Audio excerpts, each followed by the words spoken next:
Hello, this is Anthony Herder, and this is my Unit 5 mini portfolio. This was a fun assignment. I got to sit back and reflect on everything I've learned thus far in the course and kind of try and put it all together and make a big summary of it. So there's a lot that I learned. I'm going to try and fit all of that into this hopefully 10-minute presentation. So the first objective states, student will develop and articulate a vision for learning that promotes the success of all students.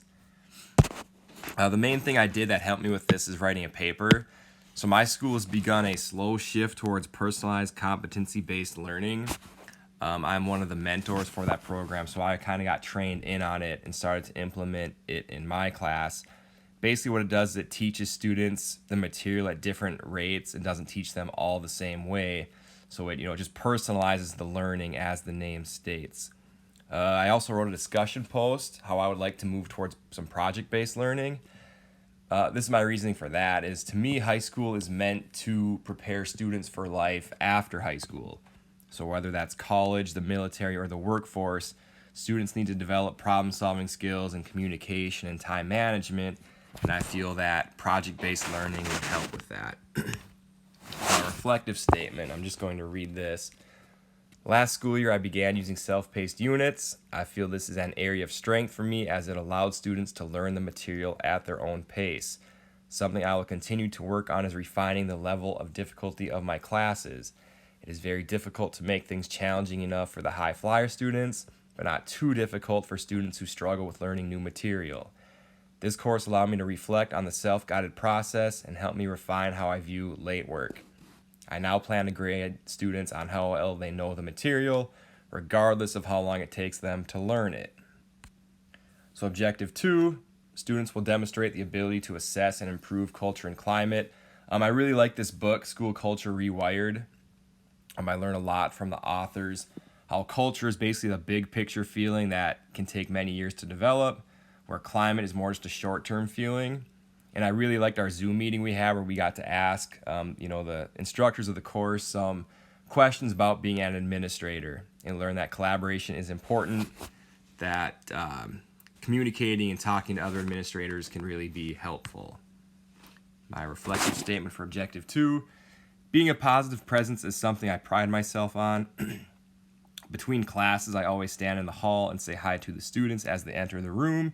This creates a positive culture and helps to build relationships. I will challenge myself to continue this practice and have short conversations with the students before class starts. On to objective 3, the student will demonstrate the ability to manage time effectively and plan and schedule the use of fiscal, human, and material resources. So in order for me to really complete this class and try and do it well, I had to manage my time well. So on top of being, in summer school full time this year, I was actually moving out of my house into a new house. I was coaching basketball camps. I was doing some landscaping work for a friend. So I had a busy summer trying to stay on top of this schoolwork and really manage my time effectively. Also, as far as budgets are concerned, I learned some about this during our week 1 Zoom session. I remember a few students asked questions about budgets, and the most important thing I learned was the importance of having a close relationship with the business manager and being able to communicate with them. And they're really your kind of go-to source for budget items. My reflective statement for this objective, time management is something I have become very good at. Along with being a full-time teacher, I coach 2 sports. This past year, I taught a hybrid schedule, so I prepared lessons for the classroom and for distance education. Also, for 7 years, I taught at a school 60 miles from my home, so managing my work schedule while commuting 120 miles a day helped me develop time management skills. Continuing to manage my time well is important so I can reflect and make improvements to my teaching.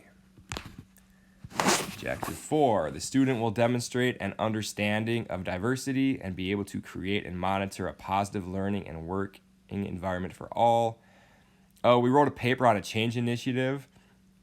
This helped me further understand that all students are different and learn at different rates. As I previously mentioned, at my school, some of us have begun using PCBL, that personalized competency-based learning. And Jillian Kuhlman, I read an article she wrote online. I thought it was very good, but she described PCBL in a personalized competency-based classroom. Teachers are moving between groups of learners, facilitating discussions, helping students explore and set goals, or maybe engaged in more direct instruction with a few students at a time. And I like that quote because that's what PCBL is all about. It's about personalizing the learning for each student. Putting the students in groups, working with students more individually.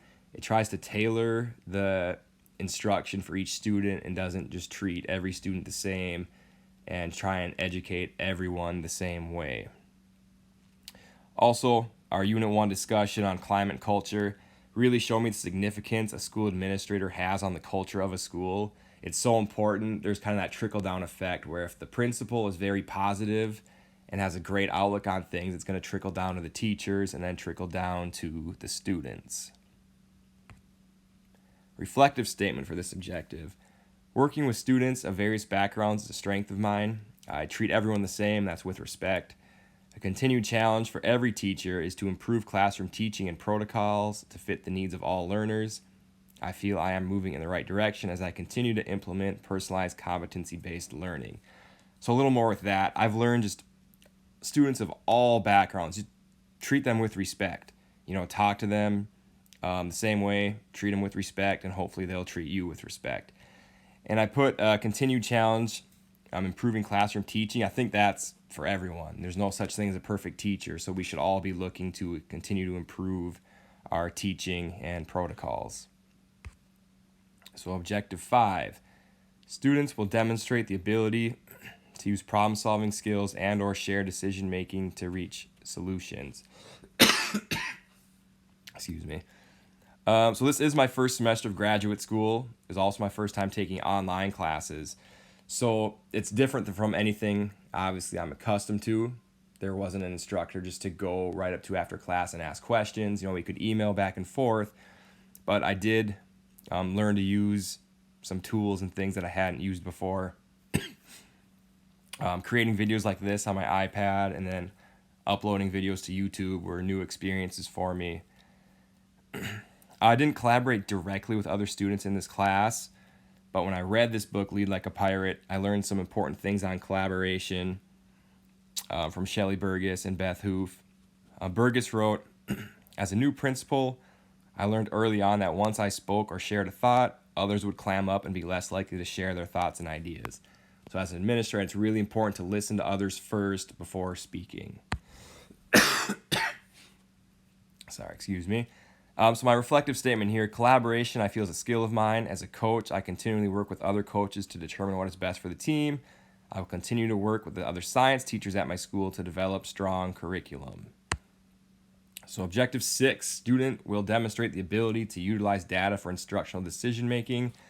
So I didn't feel we really directly used data in this course. We didn't do any case study type things where we're analyzing data and coming to conclusions. But I did really learn how harmful it can be to focus too strongly on test scores. As I read this book, The Best Schools by Thomas Armstrong, I loved his quote in the opening paragraph. It says, higher test scores seem to be the order of the day. To accomplish this aim, administrators strain to meet political agendas, teachers respond by teaching to the test, and students in turn react by cheating, taking learning steroids, or just not caring in order to cope with the demands placed on them in school. And this showed me that it doesn't help to focus too much on test scores. My reflective statement kind of reflects that. I wrote, to be honest, I'm unsure if my view of data is a strength or weakness. I do not put a lot of stock into yearly test scores in my classroom. Scores might be higher one year than the next, but maybe the group of students I have that year are naturally higher achievers. Just because scores are higher doesn't necessarily mean I was a better teacher. I try to assess each student differently based on their attitude and if I feel they are reaching their full potential. This course helped me realize the importance of developing relationships with students and looking at each student as an individual, not a test score. And finally, objective 7, demonstrating skills to implement policies and procedures for a safe, secure environment. So I learned a lot during my interview with the principal. He explained to me a situation where a student had brought a gun to school and he locked down that area of the school, found the gun, which turned out to be an airsoft gun, but then used the district policy for discipline for the student. The second interview showed me that to really be the best principal you can be, you need to be efficient with your work, and this principal used Outlook calendar and making sure he had checked all his emails before he leaves the building for the day. I apologize, excuse me. My reflective statement here. My best strength in this area is that I have had the good fortune of being around great administrators. My weakness is that I have never been an administrator, so I have not directly had the responsibilities that administrators have. The interview assignments in this course allow me to visit with and learn from an administrator on an issue I do not have experience with. And here are my references.